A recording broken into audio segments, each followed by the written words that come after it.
Recording studio Patna. Music by Lokesh निराला।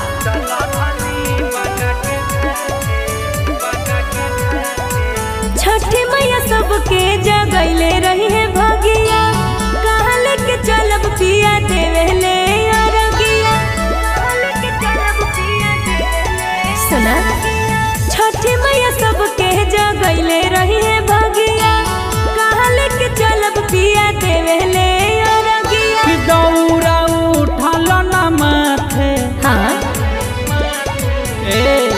दौरा उठल न माथे की चलो चलो धनी बका के घाटे। ठीक है जी। कि घर परिवार जैतो साथ की चलो चलो धनी बका के घाटे। ओके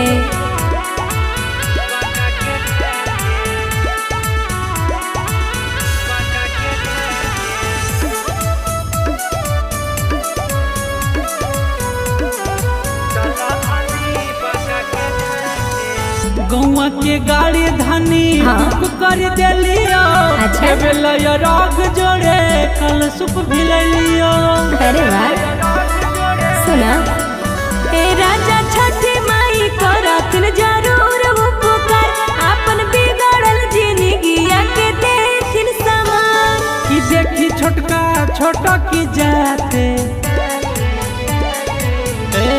कि देखी छोटका छोटा की जाते की चले चले धनी बका के घाटे। ठीक बाजी। कि घर परिवार जैतो साथ की चलो चलो धनी बका के घाटे।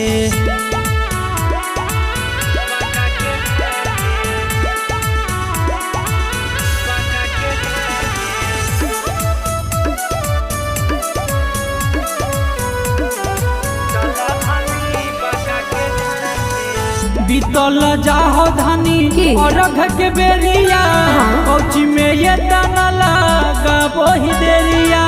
थोड़ा सब्र करा, रेडी हो रानी। ए राजा पूजा के सामान पहले ही हो सब तैयारी, ही हो जाए लगी रेडी, अब बोला वो अपन गाड़ी। अनु के गाना बजा के, अनु के गाना बजा के कि चला चला धनी पटना घाटे। ठीक बाजी।